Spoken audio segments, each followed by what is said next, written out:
Welcome back to கவிஸ் வீட்டு சமையல். இந்த வீடியோ பிடிச்சிருந்தால் லைக் பண்ணுங்கள், ஷேர் பண்ணுங்கள், கமெண்ட் பண்ணுங்கள். மறக்காமல் நம்ம சேனலுக்கு சப்ஸ்கிரைப் பண்ணுங்கள். பக்கத்தில் இருக்க பெல் பட்டனை ப்ரெஸ் பண்ணுங்கள். இன்றைக்கி நம்ம பார்க்க போகிறது பருப்பு உருண்டை குழம்பு. இந்த பருப்பில் எதிர்ப்பு சக்தி அதிகமாக இருக்குது, புரோட்டீன் சக்தி அதிகமாக இருக்குது. குழந்தைங்களுக்கும் சரி பெரியவங்களுக்கும் சரி இந்த டைமில், இந்த லாக்டவுன் டைமில் வைரஸ் தாக்காமல் இருக்க இந்த மாதிரி பருப்பு சம்மந்தப்பட்ட குழம்பெல்லாம் வச்சு கொடுங்க. ரொம்ப டேஸ்ட்டாக இருக்கும். இது சாஃப்டாக இருக்கும். இந்த உருண்டையும் சாப்பிட்றதுக்கு நல்லாயிருக்கும். இப்போ இந்த குழம்பு எப்படி செய்யலாம் நம்ம பார்க்கலாம். தேவையான இன்க்ரீடியன்ட்ஸ் பார்க்கலாம்.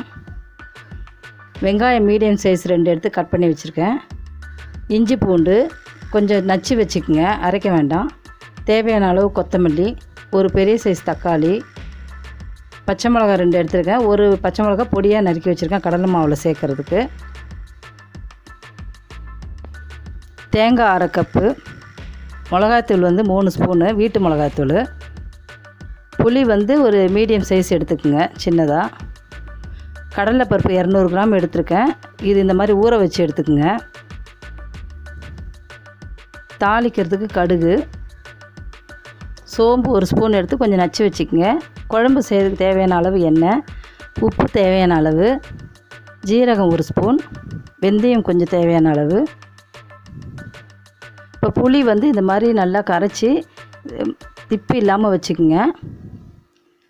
இதில் நான் எடுத்து வச்சுருக்க மிளகாத்தூள் போடுறேன். நீங்கள் தனித்தனியாக அரைச்சி வச்சுருந்தாலும் போட்டுக்கலாம்.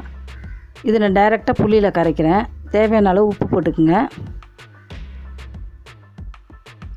இது நல்லா கரைச்சிக்குங்க. சில பேர் வெங்காயம் வதக்கும் போது கூட வதக்குவாங்க மிளகாத்தூள். அந்த மாதிரியும் செய்யினாலும் செஞ்சுக்கலாம். நான் இந்த மாதிரி பண்ணியிருக்கேன். இப்போ அரைச்சி வச்சுருக்க கடலை மாவில் அதில் கொஞ்சம் உப்பு சேர்த்துக்குங்க. இப்போ இந்த இஞ்சி பூண்டு பேஸ்ட்டு அதில் போட்டுக்குங்க. பச்சை மிளகாய் நம்ம எதுவுமே எக்ஸ்ட்ரா செய்ய வேணாம், நம்ம கட் பண்ணி வச்சுருக்கிறதுலே போட்டுக்கலாம். சோம்பு போட்டுக்குங்க. வெங்காயம் எல்லாமே நம்ம கட் பண்ணதுல கொஞ்சம் கொஞ்சம் எடுத்துக்குங்க. இது நல்லா பிணைஞ்சிக்குங்க. இந்த பதத்துக்கு வரட்டும். இது நம்ம சின்ன சின்ன பாலாக உருட்டி வச்சுக்கணும்.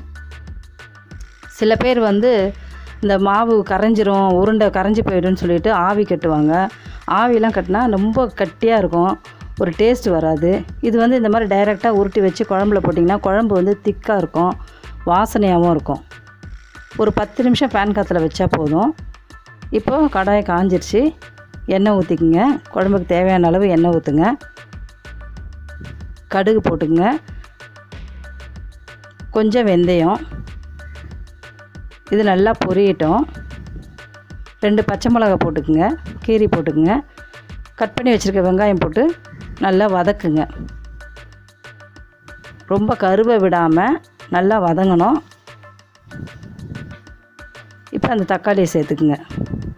சின்ன தக்காளியாக இருந்தால் 2 போட்டுக்குங்க, பெருசாக இருந்தால் 1 போதும். நல்லா வதங்கிருச்சு. இந்த பாருங்கள், இந்த ஸ்டேஜில் நம்ம கரைச்சி வச்சுருக்க புளியை ஊற்றிக்கணும். ஊற்றி நல்லா கிண்டி மூடி வச்சுருங்க. இது நல்லா கொதிக்கணும். கொதித்தோடனே அந்த உருண்டையை நம்ம போடணும். நீங்கள் கரைஞ்சிருமேன்னு பயப்படலாம் வேண்டாம்.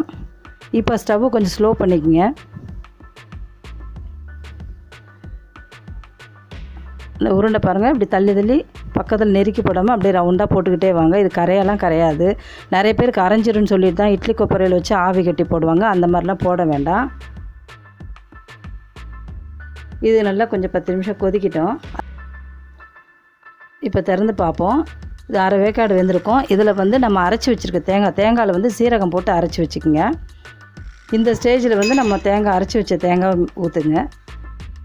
ஜீரகம் தேங்காயிலே போட்டு அரைச்சி வச்சுக்கலாம். இப்போ உருண்டை பாதி வெந்திருக்கும். இது தேங்காய் போட்டு இன்னும் ஒரு 10 நிமிஷம் கொதிக்கட்டும். நல்லா கிண்டி விட்டு மூடிடுங்க.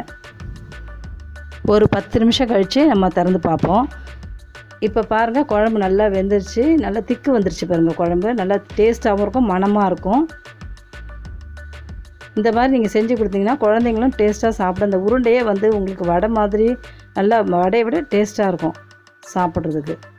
இப்போ இந்த ரெசிபி உங்களுக்கு பிடிச்சதுன்னா லைக் பண்ணுங்கள், ஷேர் பண்ணுங்கள், கமெண்ட் பண்ணுங்கள். மறக்காமல் நம்ம சேனலுக்கு சப்ஸ்கிரைப் பண்ணுங்கள். பக்கத்தில் இருக்க பெல் பட்டனை ப்ரெஸ் பண்ணுங்கள்.